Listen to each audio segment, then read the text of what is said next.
From the studios of Atlantic Television Network in Port Harcourt, this is ATN International News. To begin, let's take a look at the headlines. Giant 2,492 carats diamond found in Botswana. Robert Kennedy Jr. withdraws from the ballot. Harris pledges no way forward in convention speech. Macron to hold talks with key political players. Indian Prime Minister Modi arrives in Kyiv. Indian floods landslide displaces thousands. These and more stories to come your way in a moment. Please do stay with us.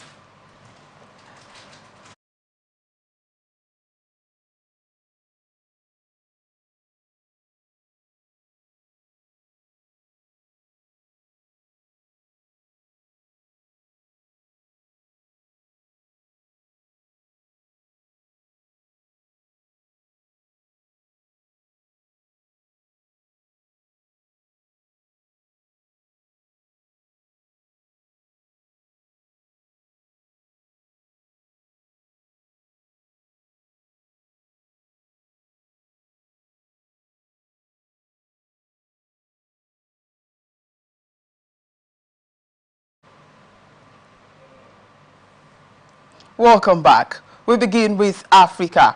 Largest diamond found in more than a century has been unearthed at a mine in Botswana, and the country's president showed off the first size stone to the world at a viewing ceremony on Thursday.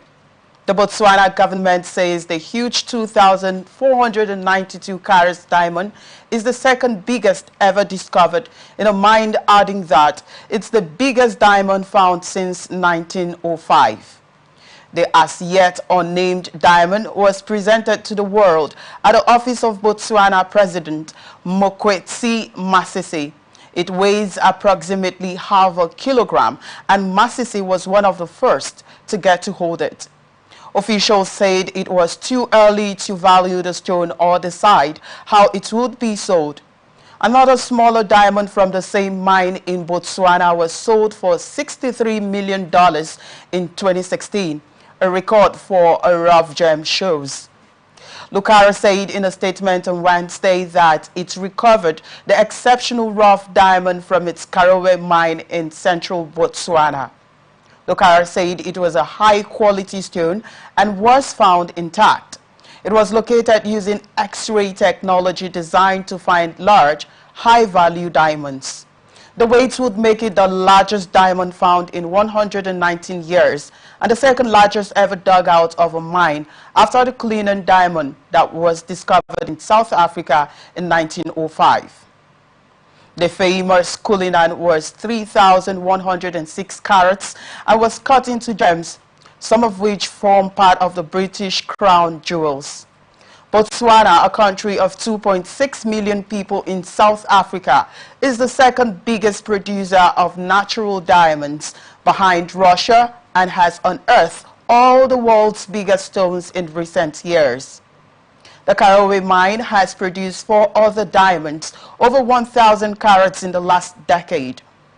Before this discovery, the Sewelo diamond, which was found at the Karowe mine in 2019, was recognized as the second biggest mined diamond in the world at 1,758 carats. It was bought by French fashion house Louis Vuitton for an undisclosed amount. The 1,111 carats CD Larona diamond, also from Botswana Karowe mine, was bought by a British jeweler for $53 million in 2017. Another diamond from Karowe, the Constellation, was sold for the record $63 million.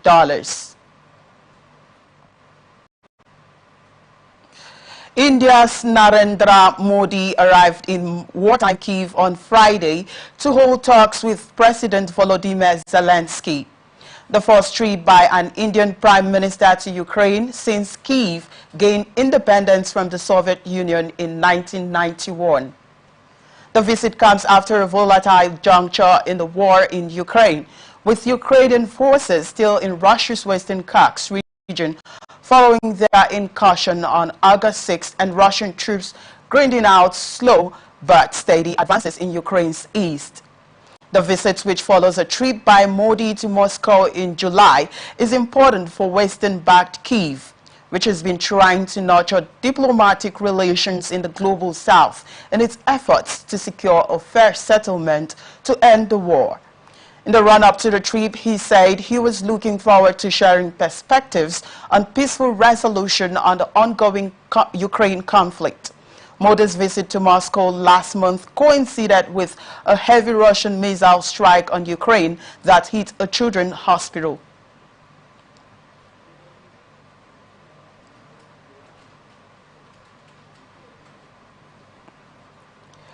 The attack prompted Modi to use more emotive language to deliver an implicit rebuke to Putin at their summit.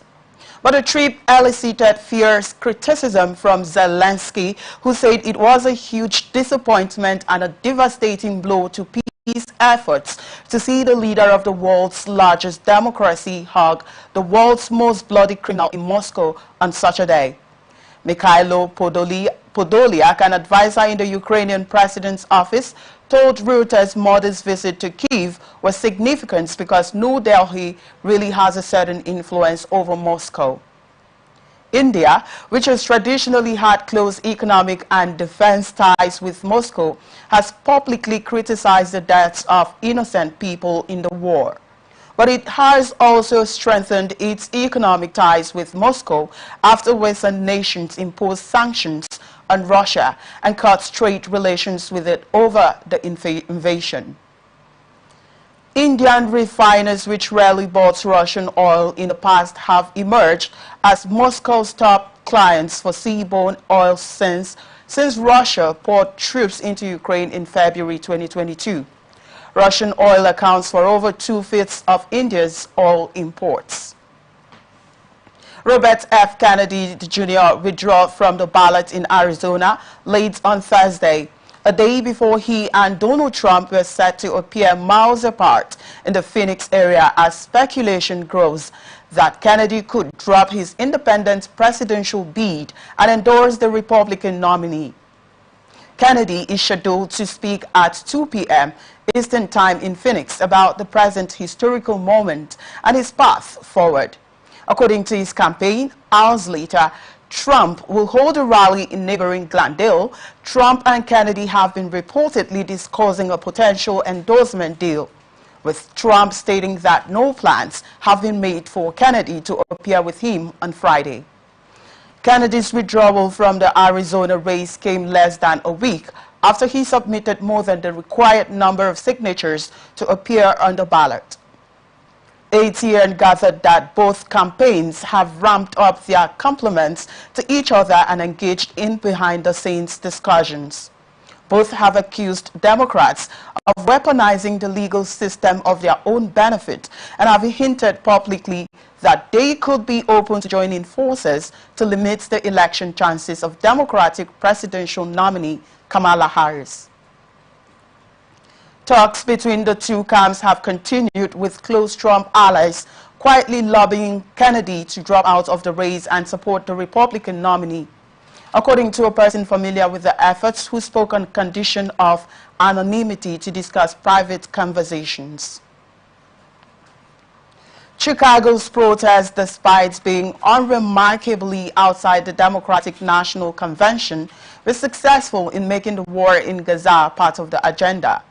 Despite the high stakes, organizers and police spent over a year preparing to broadcast different narratives about the city, demonstrating that a large contingent of people were not willing to stand by quietly while genocide was committed.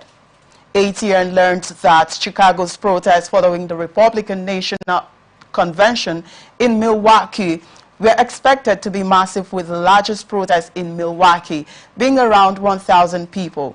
Organizers had predicted 20,000 participants, but the city's estimate was much lower at around 3,500. The protests were largely family-friendly, drawing on the city's large Palestinian population.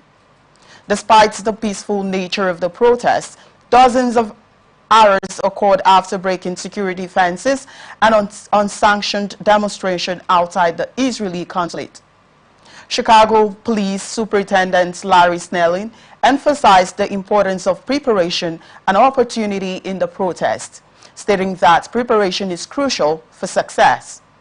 Chicago's protests following the Republican National Convention in Milwaukee were expected to be massive, with the largest gathering around 1,000 people. Despite being family-friendly, dozens of arrests occurred due to security fence breaking and unsanctioned demonstration. Chicago city leaders, including Mayor Snelling, have praised the city's evolution in the past 50 years, including hosting the 1996 Democratic National Convention. They attributed the peaceful protest to their own security and city protocols.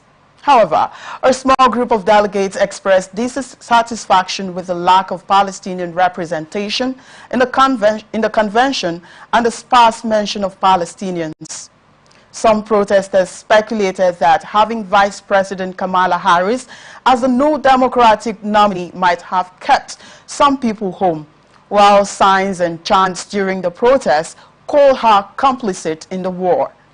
Many said they would wait for her to announce her plans for U.S. involvement in the war. Kamala Harris accepted the Democratic presidential nomination, pledging unity and rejecting Donald Trump. She emphasized the November election as a chance to move past bitterness and cynicism. Harris made history as the first Black and Asian American woman to lead a major party's presidential ticket. 59-year-old Harris became the Democratic nominee after Biden stepped down. In a 45-minute address, she reintroduced herself, sharing personal anecdotes and claiming her background as a prosecutor and her experience as vice president under Biden made her uniquely qualified to defeat Trump and serve in the Oval Office. Ms. Harris spoke at a rally in support of her late mother, Shyamala Gopalan Harris, highlighting her mother's influence on her life and political career. She aimed to create an opportunity economy and America's housing shortage and support entrepreneurs, but did not mention specific policy changes. Trump criticized her remarks and called into Fox News after the event. Rapper A$AP Rocky has announced that leaks and sample clearances have disrupted the release of his fourth studio album, Don't Be Dumb, which was expected to be released in August. Despite the delay, Rocky continues to perform. Rapper Rocky Myers, known for his infamous sample clearances, has hinted at the impact of leaks on new music, citing the leaked visuals for Taylor Swift's song and the need for permission from copyright owners to use parts of copyrighted music in a song. The rapper was one of the biggest breakout stars of the 2010s, earning 8 platinum singles in the U.S., including Wild for the Night, Every Day, and A$AP Forever. He rose to fame after being championed by Drake and has worked with artists including Alicia Keys, Lana Del, Skepta, Selena Gomez, and Kendrick Lamar. But he has also faced controversies over the years. In 2019, the star was found guilty of assault over a fight in Stockholm and given a 2-year suspended sentence. And in 2023, a judge ruled the rapper will have to stand trial on charges that he fired a pistol in a feud with a former childhood friend, to which he pleaded not guilty. Workers at Canadian National Railway Open's new tap will begin returning to work on Friday. The Teamsters Union said hours after the Canadian government moved to end an unprecedented rail stoppage. The union said the work stoppage at Canadian Pacific Kansas City Open's new tap would continue pending an order from the Canadian Industrial Relations Board. The union and company officials are scheduled to meet with the board on Friday morning. ATN recalls that Canada's top two railroads, Canadian National Railway and Canadian Pacific Kansas City, had locked out more than 9,000 unionized workers earlier on Thursday, triggering a simultaneous rail stoppage that business groups said could inflict hundreds of millions of dollars in economic damage. The Canadian government on Thursday announced that it would ask the country's Industrial Relations Board to issue a back-to-work order that should come soon. The SERB, which is independent, will now consult the companies and unions before issuing an order. Newsman said it will end its lockout on Thursday at CN had said it would end its lockout on Thursday at 6 p.m. CPKC said it was preparing to restart operations in Canada, and further details on timing would be provided once it's received the SERB's order. The sides blame each other for the stoppage after multiple rounds of talks failed to yield a deal. In a new statement during the early hours on Friday, the Teen Stars Union posted an X Open's new tab that it had taken down picket lines at CN. CN spokesperson Jonathan Abe-Cassis told the Canadian Broadcasting Corps it will take the company a week or more to catch up on shipments.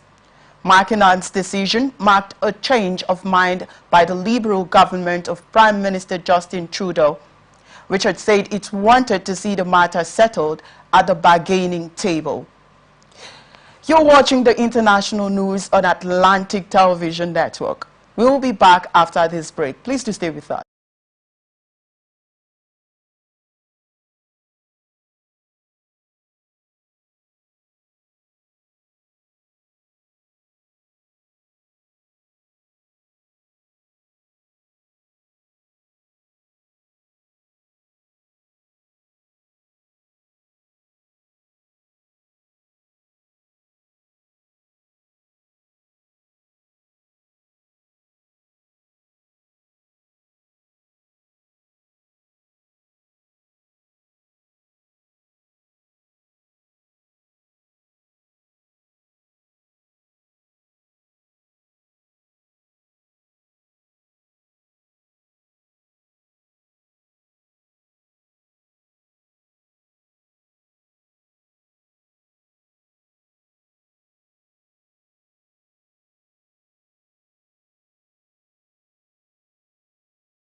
Welcome back to the broadcast of the international news on Atlantic Television Network.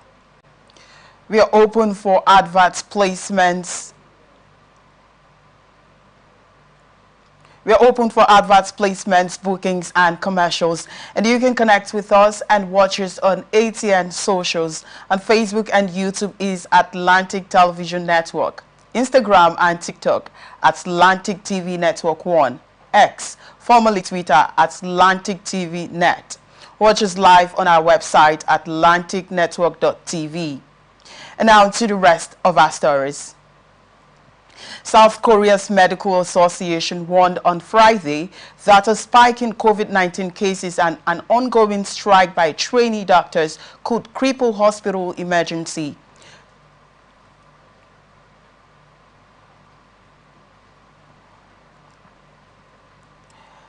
Next month, at a time when many doctors will also be off due to a public holiday.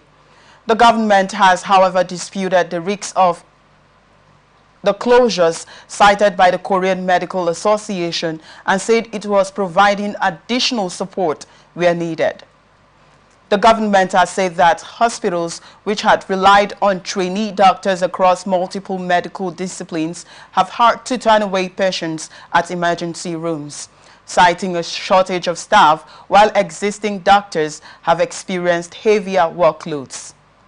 Thousands of trainee doctors, including interns and resident doctors, walked off the job in February to protest against a plan to lift medical student numbers by 2,000 a year to meet what authorities project will be a severe shortage of doctors. The Health Ministry said there may be some hospital emergency rooms that have needed support from military or community doctors assigned by authorities but denied that they were headed for closure. The KMA, which represents practicing doctors, said more physicians at universities' hospitals have been resigning due to overwork and fear of facing malpractice lawsuits exacerbated by fatigue. ATN gathered that South Korea has seen a resurgence of COVID-19 cases with this month, but the Health Ministry has said more than 95% of patients who have visited ERS are cases that could be treated at clinics. As part of a medical reform plan, the government has proposed giving incentives to doctors to practice in essential disciplines and in regions outside Seoul and other large cities. It has also proposed increasing the cost of using ER services to patients for non-acute emergency conditions in a bid to ease the load in this area. Taiwan wants to continue its free way of life and rejects being ruled by China's Communist Party. Taiwan President Lai Ching-te said on Friday, visiting a frontline island between the two sides to mark a key battle with Chinese forces. China's military carried out another round of maneuvers around Taiwan as Lai was making the comments, underscoring what Taiwan's government views as Beijing's ongoing efforts to undermine regional peace and stability. ATN learned that the Taiwan has controlled the Kinmen and Masu Islands, which lay just off the Chinese coast, since the defeated Republic of China government fled to Taipei in 1949 after losing a civil war with Mao Zedong's communists. No peace treaty or armistice has ever been signed.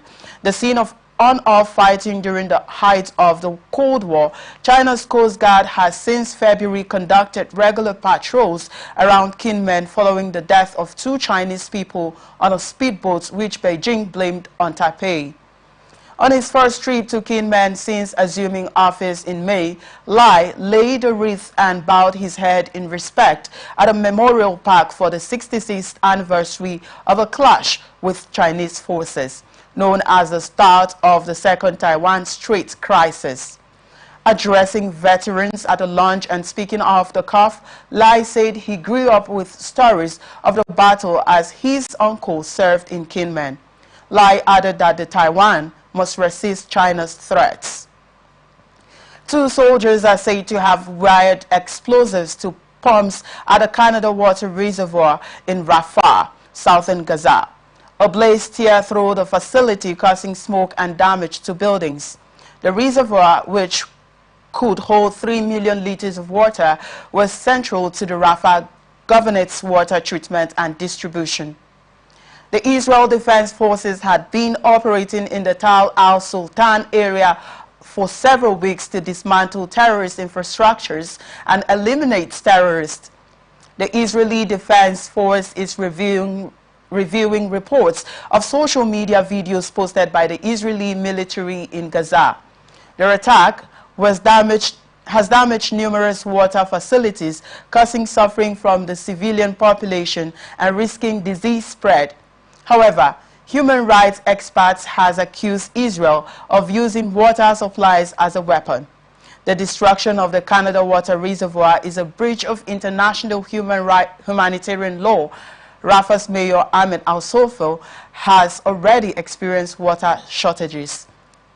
Water availability in Gaza is at 4.74 liters per person per day, a third of the recommended minimum in emergencies.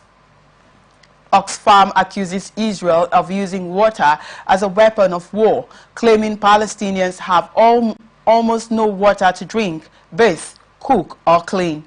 Extreme summer heat in Gaza worsens the water shortage, with 70% of water and sanitation facilities destroyed or damaged. Israel allows and facilitates the unlimited entry of water tanks and fuel supplies into Gaza, and has been working to repair and extend water wells, desalination facilities, and water mains. ATN also gathered that Palestinians in Gaza are facing a water crisis, with over 1.7 million cases of infectious diseases recorded and thousands at risk of contracting the highly infectious polio virus. The World Health Organization discovered the virus in sewage samples in July, putting thousands of Palestinians at risk of contracting the disease. The ongoing Israeli bombardment has stifled vaccination efforts in Gaza, and the World Health Organization is now calling for a halt to the fight to allow for an effective vaccination drive. The water crisis has been building for decades, with UNICEF stating that 95% of water from Gaza's sole aquifer is unfit for human consumption due to over-extraction, seawater infiltration, and sewage contamination. In 2021, about 90% of Gaza's water came from groundwater wells, drawing water from that aquifer, according to the Palestinian Water Authority. The remaining 10% came mostly from desalination plants and Israel's national water company, Makrot, via 3 pipelines. But since early summer, Gaza's municipal wells and desalination plants, 2 out of 3 of which are functioning, have operated at an average of around 15% and 22% capacity respectively, according to reports. Soldiers in lifeboats ferried people to safety in India's northeastern state of Tripura on Friday after heavy rain triggered floods and landslides, forcing more than 65,000 people from their homes and killing 23, authorities said. Television images showed army personnel manning the rescue craft, while cars and buses were marooned in streets of knee-deep water. And disaster management officials said 4 days of incessant rain had swelled rivers. The officials say that the displaced have gathered in 450 camps, with a total of about 1.7 million affected, along with extensive damage to infrastructure, crops and livestock. The Indian Army said more than 80 of its personnel joined in rescue efforts, bringing to safety 334 people stranded by rising flood waters. Another disaster management official said on condition of anonymity, as he was not authorized to speak to the media. Most deaths were caused by landslide, though some followed the collapse of mud walls and drowning. Officials and witnesses said in Bangladesh, the Gumti broke through an embankment late on Thursday, inundating at least 15 villages and displacing hundreds of families. ATN gathered that in the capital, Dhaka, some people alleged this week that the floods were caused by the opening of Dumbo Dam sluice gates on the Gumti in India's Tripura, an assertion New Delhi has rejected as incorrect. The death toll from the flooding rose to 13 in Bangladesh, with over 3 million people stranded, according to the Disaster Management Ministry. Several villages, fish farming enclosures and crop fields in the coastal Khulna district were inundated after high tides caused river embankments to collapse. Officials said, adding that blocked roads in several districts isolated people and hampered rescue and relief efforts. At least 14 people were killed, 16 others injured, and several more believed to be missing after a bus carrying dozens of Indian pilgrims drove off a key highway Friday in Nepal. ATN gathered that the bus veered off Prithvi Highway and rode toward a fast-flowing river, stopping on the rocky bank just shy of the rushing, murky water. The top part of the bus was ripped, but the wreckage did not plunge into the Masyangdi River. Armed Police Forces spokesperson Shailendra Thapa said that among those pulled out from the bus, 14 were declared dead and 16 were injured in the accident. Officials could not yet say how many more were missing or the exact number of people on the bus when it crashed, but they estimated that there were some 4 dozen on board at the time of the accident. Police and army rescuers were helping to pull people from the wreckage near Abu Karini, a town about 120 kilometers west of the capital, Kathmandu. The bus from neighboring Indian town of Gorakhpur was heading toward Kathmandu from the resort town of Pokhara on Friday when it drove off the highway midway in the journey. In July, 2 buses were swept by landslides not too far from Friday's accident site. Of the 65 people on board those 2 buses, only 3 survived and only about half the bodies were recovered. The wreckage of those buses has not been found yet, but authorities have continued to search. Bus accidents in Nepal are mostly due to poorly maintained roads and vehicles, and much of the country is covered by mountains with narrow roads. Death toll from Pakistan's deadliest bandit attack on police rose to 12 after one of the wounded officers died at a hospital in the eastern province of Punjab as police pursued the bandits believed to be behind the attack, officials said on Friday. A gun and rocket-propelled grenade attack in Kasha, Rashim Yarkand district injured 8 officers and killed a bandits leader. Police are still pursuing the gang, aiming to eliminate the last bandit in the province. Senior police and government officials will attend the funerals of slain officers late on Friday.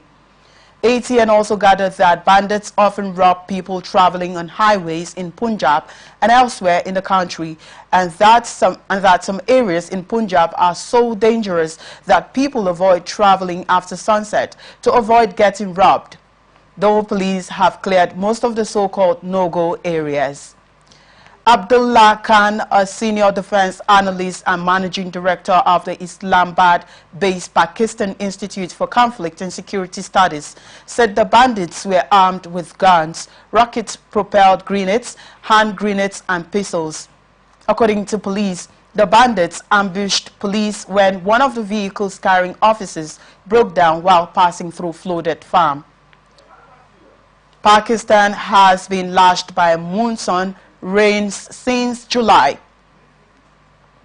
The attack has denounced by President Asif Ali Zardari, Prime Minister Shehbaz Sharif and Interior Minister Mohsin Naqvi, who released statements to express sorrow and describe the slain officers as martyrs.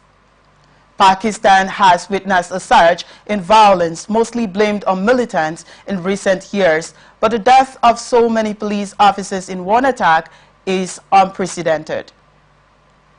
Italian rescue divers have found the body of the last person missing after British tech magnate Mike Lynch's family yacht sank off Sicily. Believed to be his daughter Hannah, a source close to the matter told Reuters on Friday. The British flagged by ocean of 56-meter long luxury sailboat carrying 22 passengers and crew was anchored off the port of Porticilo near Palermo when it capsized and rapidly sank after being struck by a pre-dawn storm on Monday. The source did not identify the body as belonging to 18-year-old Hannah Lynch, but she was the only person still unaccounted for. Italian news agency said she was found inside the yacht. The wreck is lying at a depth of 50 meters and once inside the passageways are narrow. The fire brigade on Friday described rescue operations as long and delicate and said they involved more than 400 people, including 28 specialist divers. The bodies of the other 5 dead passengers, including Lynch, were recovered on Wednesday and Thursday from inside the yacht. The body of the only crew member who died on board, Chef Ricardo Thomas, was found near the wreck on Monday. Official identification for the corpses and autopsies are expected to begin after the transfer of the last recovered body to a hospital morgue in Palermo. A judicial investigation has been opened into sinking, which has baffled naval marine experts who say a boat like the Bayesian, built by Italian high-end yacht manufacturer Perini, should have withstood the storm. French President Emmanuel Macron is set to hold talks with key political players to form a new government. Following surprise legislative elections last month, the new Popular Front, a leftist coalition, won about 1/3 of the seats at the National Assembly, while Macron's centrist alliance came second. The coalition selected civil servant Lucie Castex as the prime minister and will participate in talks alongside top figures of the new Popular Front. Centrists and conservatives will also meet with Macron. Macron's decision for a new prime minister will be based on ensuring stability and a new government that won't be overthrown by a non-confidence vote at parliament. Other potential candidates include center-left politician Bernard Cazeneuve, moderate French Rights Minister Xavier Bertrand, and conservative politician Michel Barnier. Italy's beach concessions have been a source of legal tension with the European Commission for almost 2 decades, with Italy accusing the country of lacking transparency and breaching competition rules. The far-right government of Giorgia Meloni has extended the current concessions without open procedures, forcing Rome to comply with European Union rules from early 2025. ATN learns that the beach concessions have been passed down through generations, creating a monopoly and symbolizing Italy's resistance to economic reforms. Beach operators have argued that they have made significant investments in making their establishments comfortable for returning customers and are now seeking compensation. However, economists argue that beach concessions owners have exploited their privileged position, returning only a tiny portion of their profits to the Italian state. The Meloni government submitted a mapping report to Brussels last year, claiming that only 33% of the Italian coastline is under concession, suggesting no need for competitive tenders. However, European Union representatives have pointed out that the mapping takes into account 11,000 kilometers of coastline, including rocky shores and non-swimmable areas that would never be eligible for concession. Members of Mar Libero, an association that since 2019 has organized protests to reclaim free space on Italian beaches, hope that the introduction of new rules in the bidding process will also help guarantee beachgoers enough free access. Volcano in southwestern Ireland erupted on Thursday evening for the 6th time since December, spewing red lava through a new fissure on the Ray Kejans Peninsula. ATN learned that the eruption began shortly after 9 p.m. following a series of strong earthquakes, and within the hour, a 4-kilometer fissure cut through the Sonduku crater. Island authorities say the eruption's effects remain localized with road closures but do not threaten the population. Haldo Johnson, head of weather and climate at the Norwegian Meteorological Agency, told the Icelandic newsman that, unlike previous eruptions, the lava flow is not heading for the town of Grindavik that was largely evacuated in December when the volcano came to life after being dormant for 800 years. Magnus Tuma Gomundson, a geophysicist who flew over the eruption centers this evening, said if it continues like that, Grindavik is not in danger because of that, adding that they don't know what will happen in the near future, but it is likely that it has reached its peak and then it will start to subside like the other eruptions. As news of the eruption spread, hundreds of curious onlookers drove to nearby vantage points for a view of the stunning natural phenomenon that has become a key tourism attraction. Ireland's Reykjanes Peninsula is facing frequent volcanic eruptions, causing damage to infrastructure and property, and forcing residents to relocate. The eruptions have forced many to evacuate, including the nearby Blue Lagoon Geothermal Spa Island, located above a volcanic hotspot, experiences one eruption every 4 to 5 years, with the most recent being in 2010. House fire in the northern Serbian city early on Friday killed 6 people, including 4 children, according to reports. The Interior Minister Ivica Dačić said the fire erupted around 3 a.m. in Novi Sad, some 90 kilometers north of Belgrade, the capital. An emergency doctor told state television channel that all the victims were already dead when the medical team reached the scene.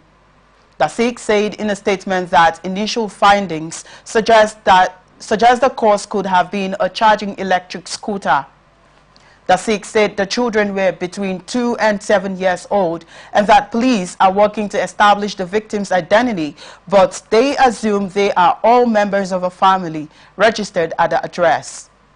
Serbian media published photos from the scene showing charred items in a small brick house, including a baby stroller and a washing machine.